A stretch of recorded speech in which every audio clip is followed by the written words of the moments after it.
Hello tout le monde.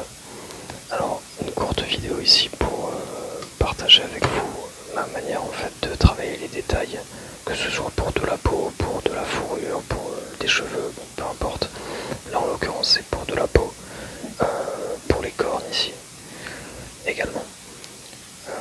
Donc le principe c'est de faire la première couche au crayon à l'huile que vous voyez un petit peu partout autour de moi. Une fois que cette couche vous convient, vous prenez un aérographe et vous passez sur les zones en question.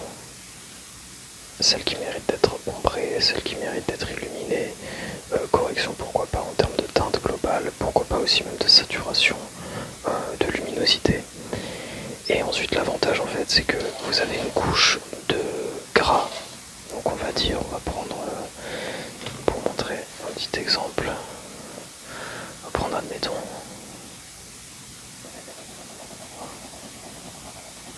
là je viens ici mettre du bleu.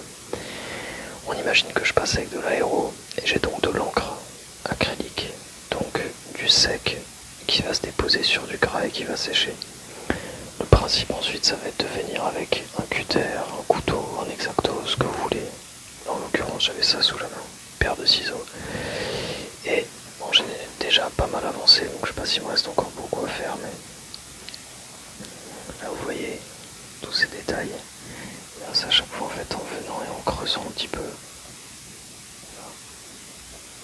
Pas non plus obligé de trop en faire, pas que ça rende le travail peut-être trop brouillon je dirais, ou que ça va se perdre en lisibilité ce qu'on est en train de faire, mais ça me permet de, en réalité, d'effacer l'encre acrylique diffusée par l'aérographe et donc de révéler la couche de crayon à l'huile juste en dessous.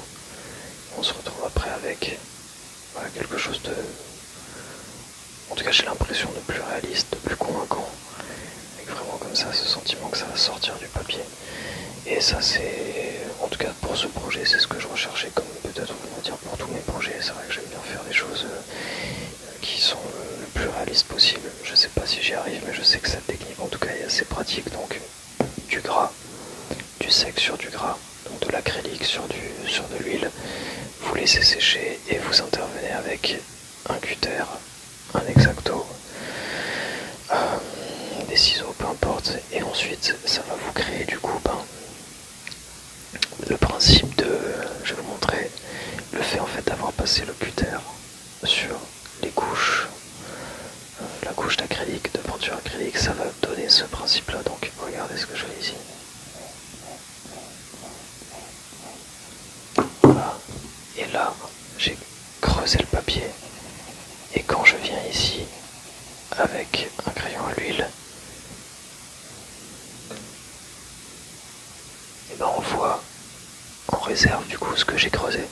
Ben là le principe va être le même, c'est-à-dire que lorsque vous avez retiré de la couche en fait de peinture acrylique, le fait de les d'avoir retiré cette couche en creusant légèrement avec un ciseau, admettons, ben vous allez créer des renfoncements, des sortes de rainures dans cette couche d'encre.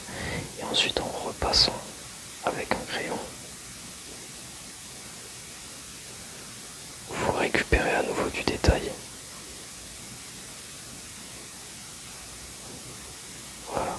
Et rien n'empêche après, rebelote, de reprendre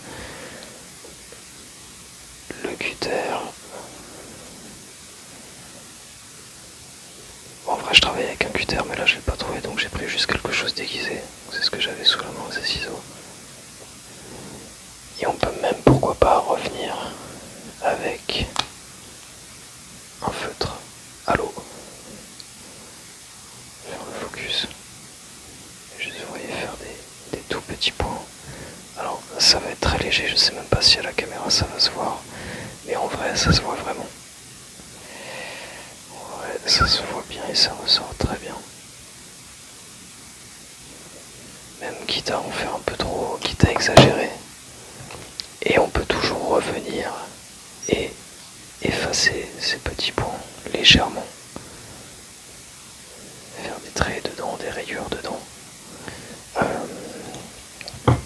Voilà, pour que ça ressorte encore mieux. Et on peut par exemple prendre un stylo à billes multicolore ou un stylo à billes noir, admettons. Moi je vais prendre couleur bleu ciel. Voilà, je le teste toujours à l'écart. Voilà. Et on peut ensuite réintervenir sur le dessin. Enfin, dessin, peinture, c'est... En réalité, comme vous le voyez, il y a beaucoup de médiums utilisés. Mais juste pour redonner un peu de corps au projet.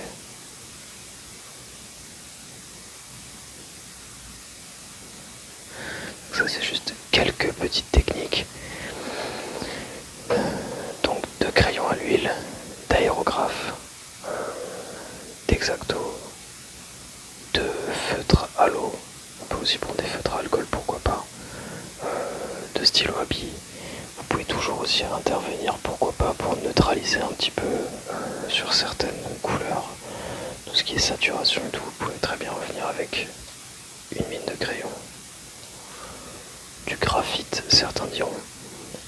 Pourquoi pas également la gomme électrique. Là, ça, il faut être quand même un peu plus précis et je vais pas le faire ici parce que j'ai qu'une main pour travailler. Voilà, donc ça c'était un petit exemple de comment donner des textures qui peuvent rendre le travail un petit peu plus profond, un petit peu plus précis. Voilà, si vous en avez d'autres, ben, encore une fois, vous n'hésitez pas à me les partager dans l'espace des commentaires. Si je peux apprendre et progresser, ça me fera très plaisir. Et je vous en serai très reconnaissant. Donc voilà. Bon, c'est pas encore fini, mais je veux dire, on avance bien. Il faudra que je fasse le fond, il faudra que peut-être que je détaille un peu plus, les cornes. Donc là, les reflets un peu disgracieux que vous voyez, ça c'est du stylo à billes ici. Mais après, je vais simplement diffuser du vernis, alors soit mat, soit brillant, peu importe. Et ça va neutraliser complètement ce côté viol assez dérangeant du stylo à billes. Voilà. J'espère que ça vous a plu. Le principe de ce personnage, mais je l'avais pas dit, mais donc l'idée c'était de faire bon, déjà donc un centaure. J'avais fait la version 3D sur ma chaîne. Et l'idée c'est un petit peu développé comme je sais pas, bon, on va dire un personnage de jeu vidéo qui serait le gardien d'une forêt qui défendrait, je sais pas, les fées, les elfes de cette forêt, ou bien qui nous protégerait pendant notre sommeil, voilà, qui nous protégerait des cauchemars, par exemple. C'est une des idées que j'ai eues. Voilà. Si vous avez tenu jusque là, moi je vous remercie infiniment, et je vous souhaite une belle journée, une bonne nuit. Voilà. Allez, à bientôt.